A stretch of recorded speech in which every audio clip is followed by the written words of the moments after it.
good, I think. All right. All right.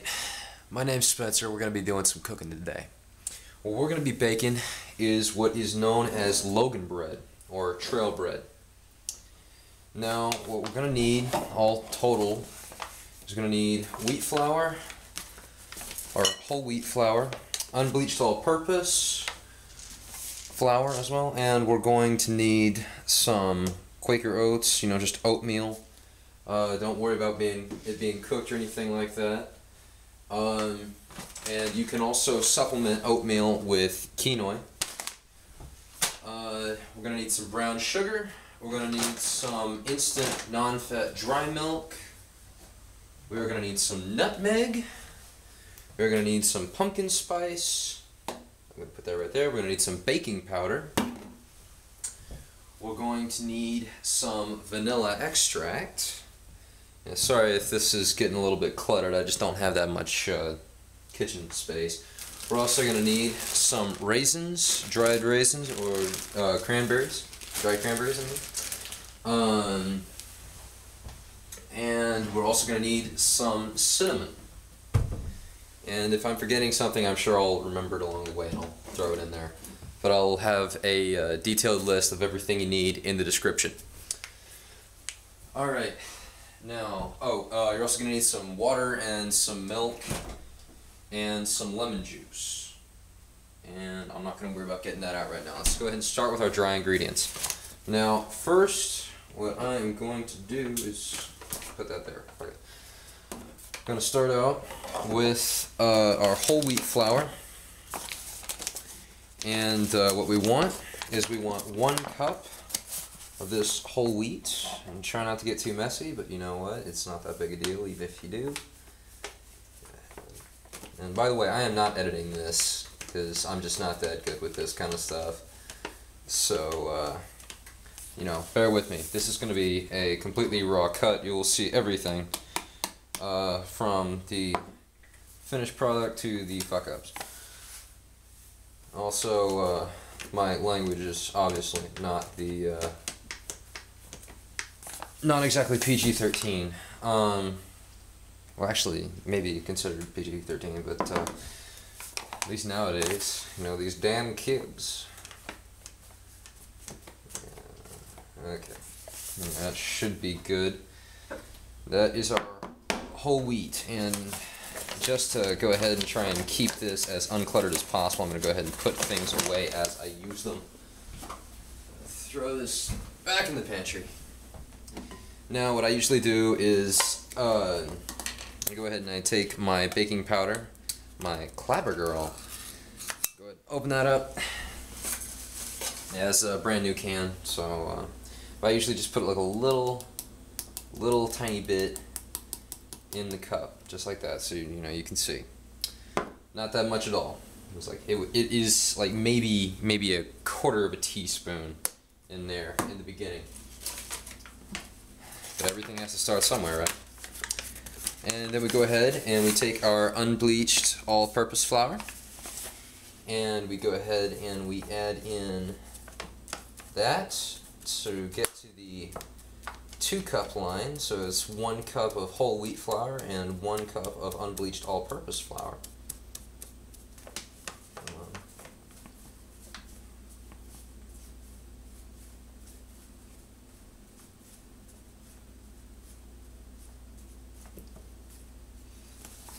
Okay. Not enough.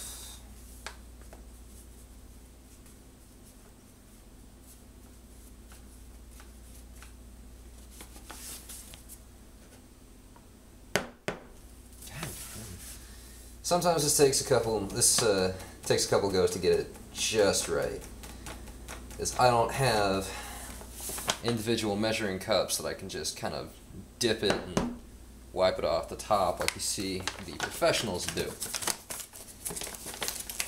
Now, okay, we're done with our all-purpose flour. Go ahead and throw that back in. Let's go ahead and dump this right into our bowl here, and there we go. I'm sorry, I had a little bit sticking to the bottom, and I still do, but you know, okay. This'll do.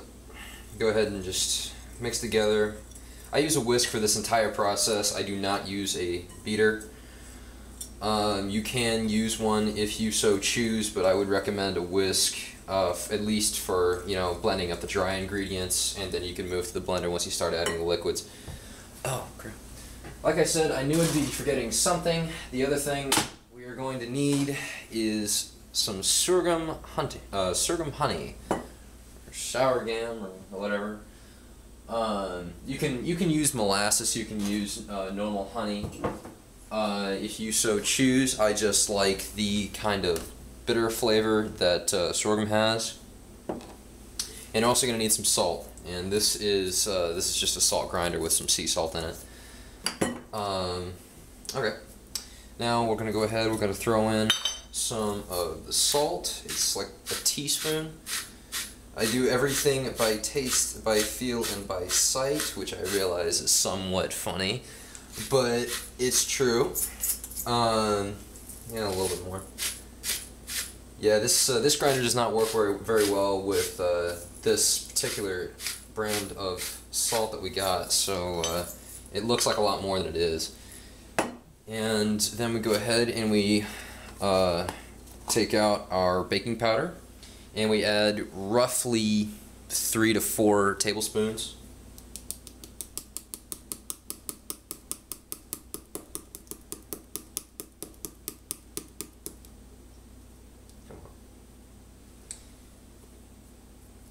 And actually, it's about 3. It's about 3, maybe like 2, but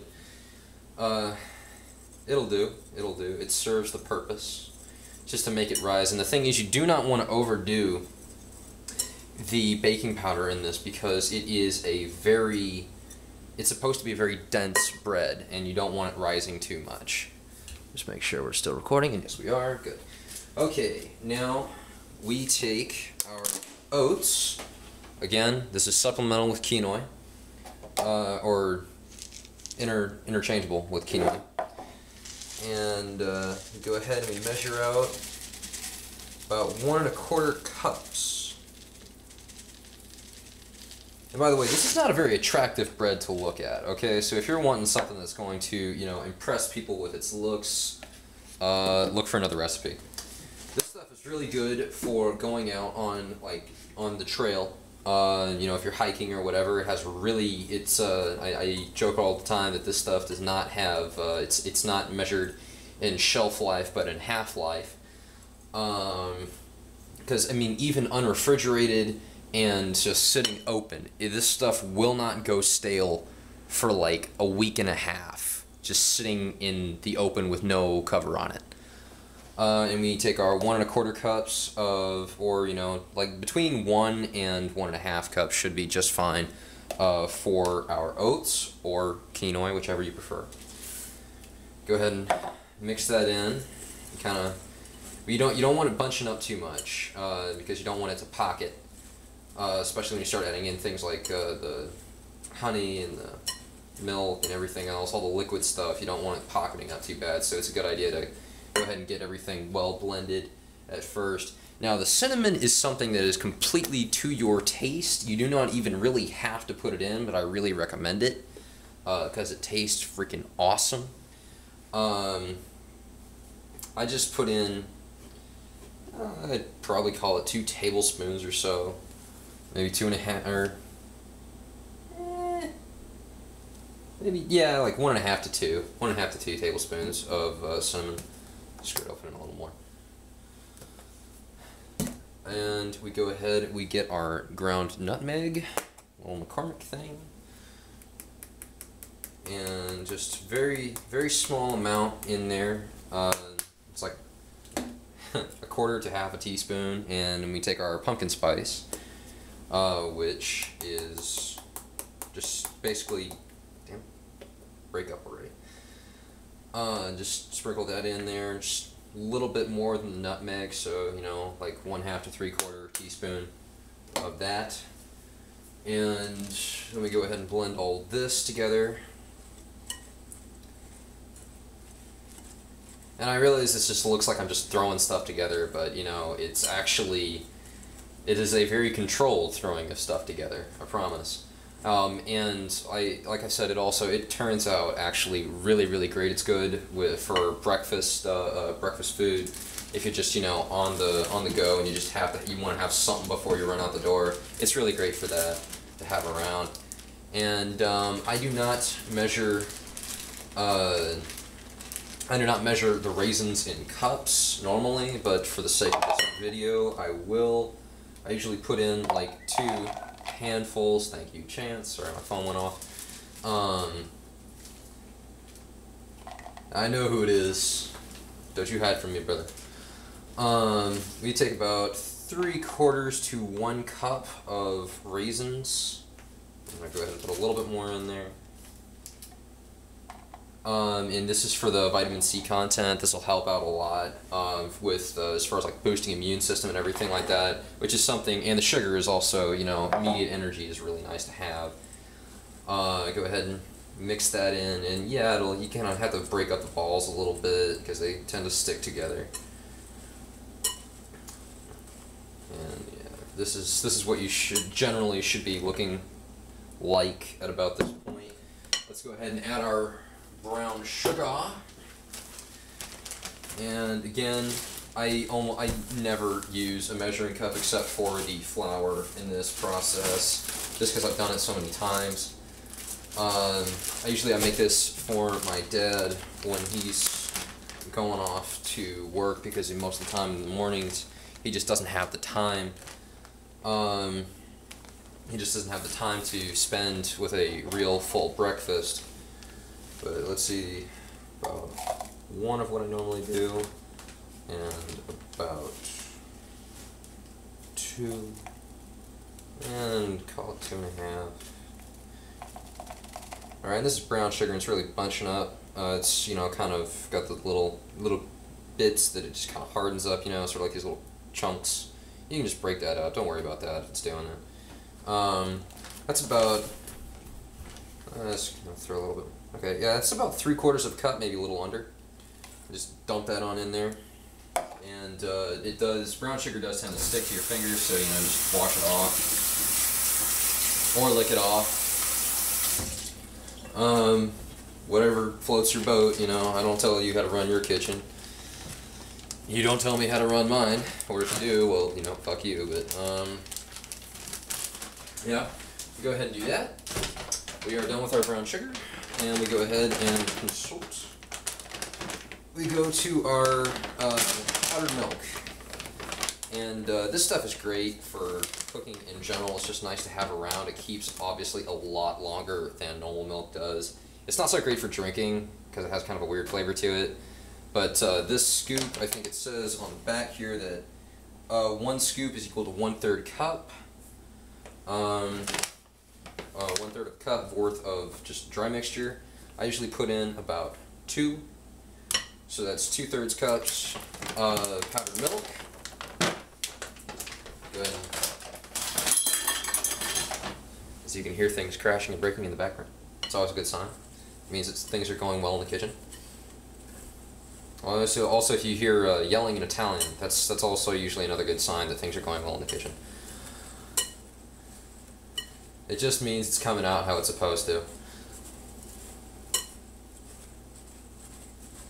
Go ahead and, you know, this is pretty much the last of the dry ingredients.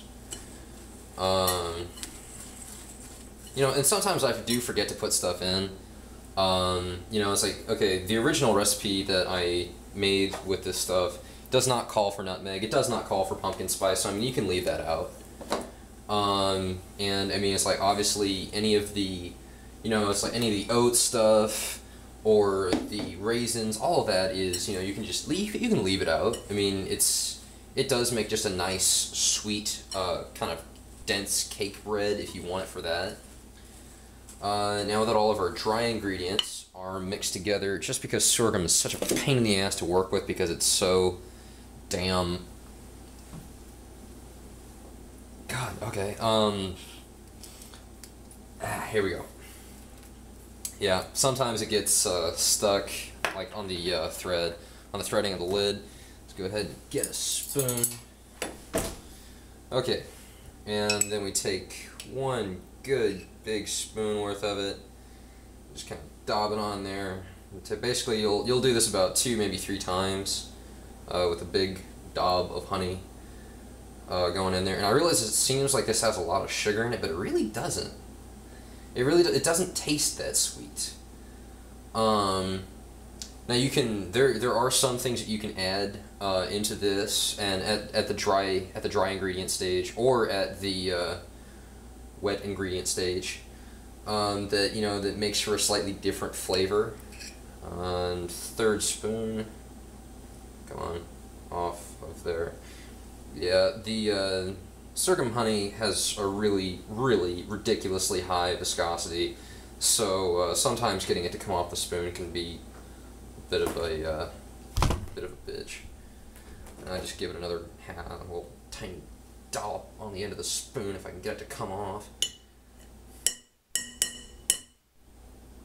And there we go. Alright.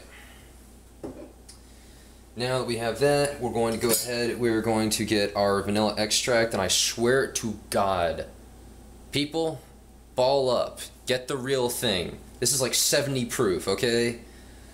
Just don't bother with imitation vanilla extract. It's not the same. It just isn't. And you're just gonna, this is another thing that's kind of to taste. I'd recommend roughly 1.5 to 3 tablespoons. But like I said, I do it just by sight. Just kind of squirt a little bit in there. A little more. And you will hear that a lot with me cooking, by the way. Just fuck it a little more. That is kind of my might as well be my anthem for when I cook. Go ahead and get this out of the way.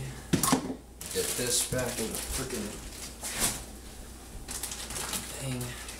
So I just kind of going ahead and throwing things back in, back where they belong real quick, just so that I do not have to do this later. It is good practice to keep your kitchen organized. Now we're going to take lemon juice. We're just going to squirt just a little bit in there. That's call it like less than a quarter cup. Less than a quarter cup. Now let's go ahead. Yeah, we're gonna need you anyway soon. Go ahead, keep that there. Damn it. Oh, right. Okay. Now another thing you're gonna be needing for this is vegetable oil. Now, like I said, I do everything to sight and and taste, and I've done this several times before. So don't do it that way. Don't do it like I do it, unless you've done it several times. What you're going to be looking for here is about 1/2 cup to 2/3 of a cup of vegetable oil. Just kind of throw that in there. Now, the more oil you put in, the more your baking powder will activate. At least that's what I've noticed. So like the more oil you put in, especially in reference to how much baking powder you have, the more it will start to rise on you. And it'll lose density with the more oil you put in, so don't put that much in. Now we're going to go ahead and take our milk and go ahead and put about 1/2 cup to 3/4 of a cup of milk in here. And you may be asking, why in the hell would you put in normal milk when you already put in powdered milk? Why wouldn't you just add water and call it good? Well, because powdered milk has a completely different flavor than normal milk does. And we got ourselves some, what is this, double filtered water in this here container. And we're just gonna go ahead, and this is a crucial step in that it has absolutely no regulation. You can make it a much thicker, much more doughy substance if you really want to. I don't recommend it. It's just kind of getting a little bit more mixed in there. I mean, you guys are kind of along for the ride. I mean, this is so autopilot for me. This is also my first video on cooking, so please bear with me. And if I just kind of throw an ingredient in, You know, I'll go through it, like I said, in the end, and I will list all the ingredients that are necessary for that were not listed with the rest of the stuff at the very beginning, rather. It will be in the description. Okay. Now, let's go ahead and add, actually, you know what, I'm going to hold off on the water for just a minute. Go ahead. The other thing you're going to need for this is you're going to need a couple of eggs. I've never really done more than 2.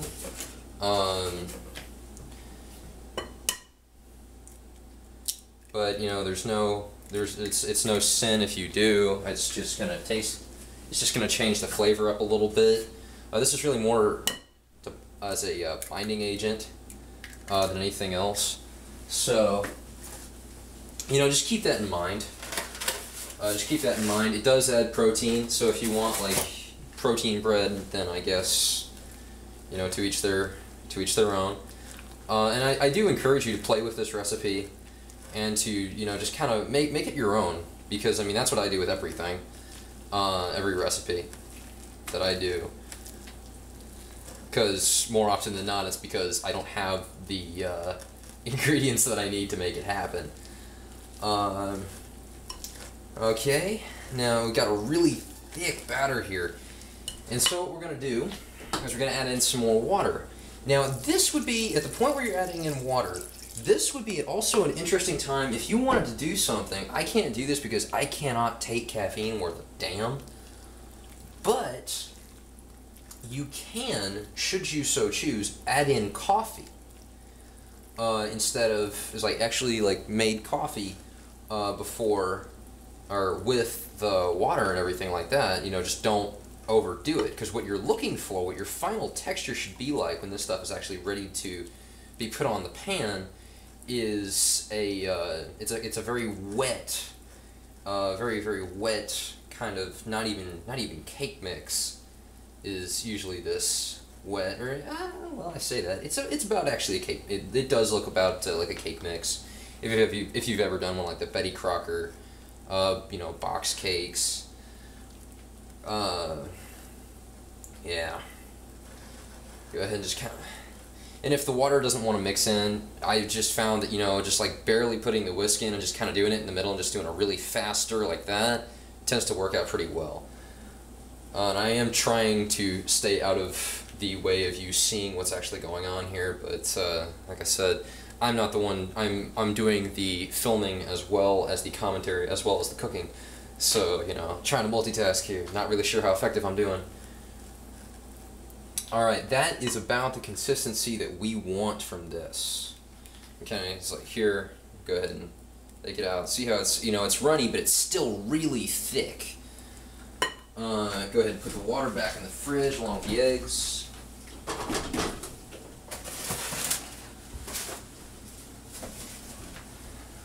Okay, now, next step.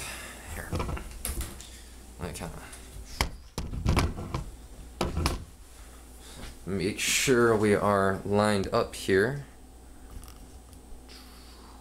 Come on, fucking thing. There we go. Lock you in place. Okay, now the next thing, this is actually something that my grandmother taught me to do. So if you don't have something like Pam or whatever, you know, this is another really good way to grease up a pan, and so that it makes it a little bit more non-stick.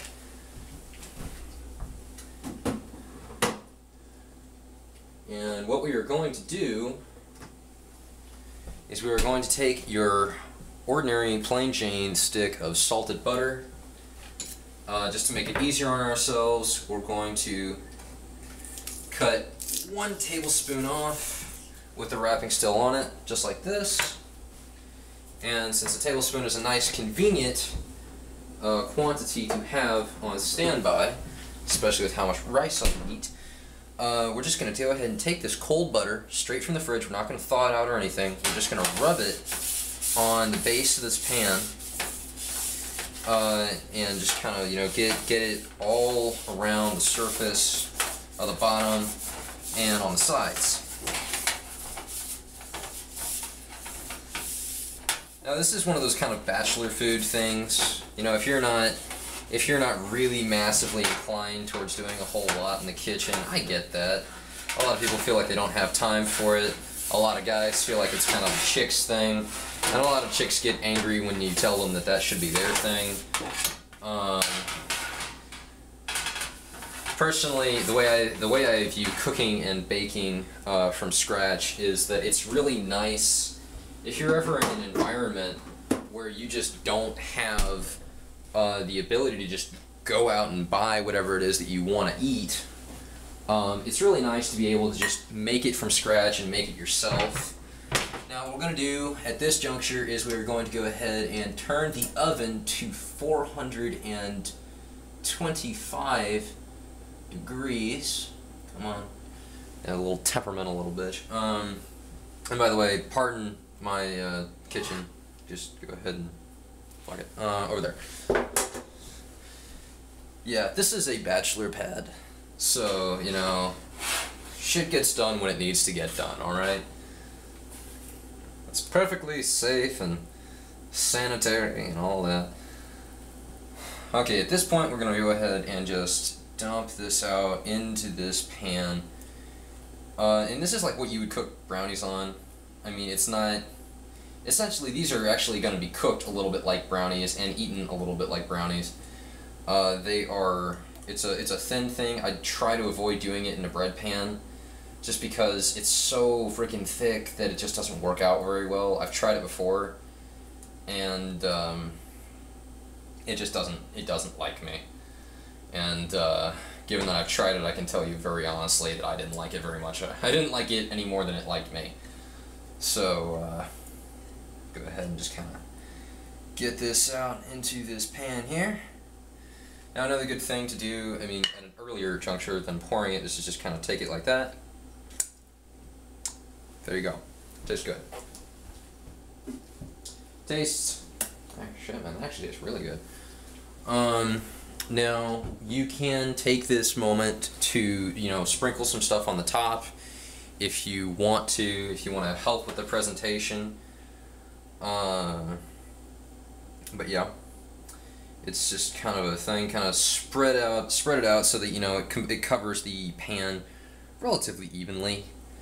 And I mean, you don't just have to use just raisins or just cranberries. I mean, I have put dried mango, dried apricot, raisin, cranberry, apple.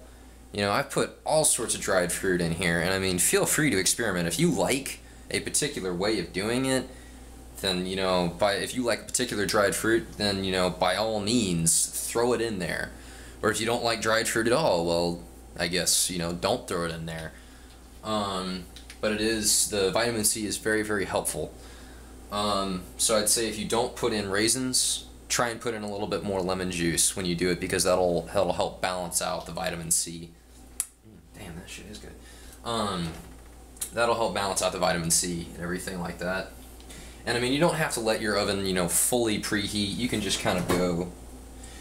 You can just go ahead and throw it in. Let me back this up a little bit so I don't knock the tripod when I do this. Alright. And we go ahead and just pick up the pan. Be very careful not to touch the wire rack. And you just kind of toss it in there. And kind of, you know, it's about the middle rack bit.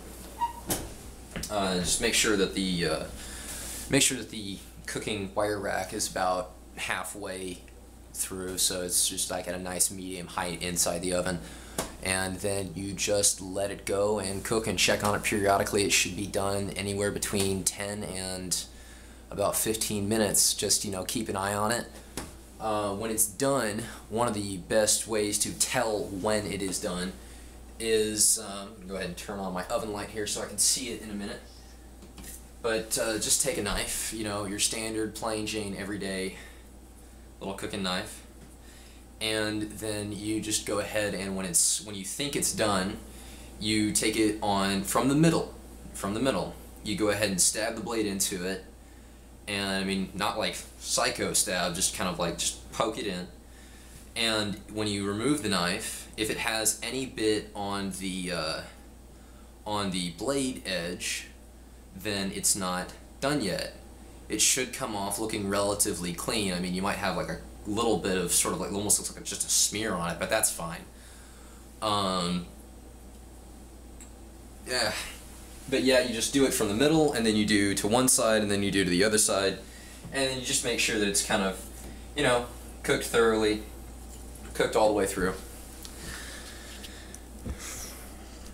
Yeah, that should be roughly right. Yeah, I know. How nice of me to go ahead and show off my pretty face, right? One thing I would say about this is when it is done and thoroughly baked, one of the things you can do is go ahead and just, you can either go ahead and rub a thing of butter on it. Just rub that same stick that we used earlier, just go ahead and rub some butter on the top of it, and it'll kind of just melt in and seep over the top, and it'll taste really, really good. You don't have to cut up the butter or anything like that, just rub it on top very lightly, and the natural heat coming off the freshly baked bread will melt the butter and do it really, really nicely. The other thing is you can, I've had some really great success going ahead and putting on a cream cheese based icing, which I'll also show you how to make at a later date. And you just, you know, throw that cream cheese icing on here once it's had a chance to cool, otherwise it'll just melt into it and it doesn't really work out that well. But yeah, that is about it. I'll go ahead and try and, you know, remember to post some pictures of what this stuff looks like when it's actually done. And like I said, I'll put all the ingredients and everything like that in the description. And anything that I may have left out, any little tips and trades, or tips of the trade rather, about it. So yeah, thank you very much for watching, and keep just keep watching, keep posted for more videos that are about you know, in the cooking realm. And I'll show you everything from how to make a unbelievable burger to impress even the most discerning of connoisseurs. And, you know, just a couple other little things like that. How to make real bachelor food. How to take a box recipe, like for instance, this. I probably actually will have to end up cutting this section out because I know this is going to get long. But this stuff right here is amazingly versatile. I'll go ahead and show you how to improve on this recipe, improve on cake recipes that are just, you know, from a box like that, Betty Crocker style. And just a few other little things you can do around your kitchen to make it a little bit easier on you to be well fed. Anyway, thank you very much. Signing off.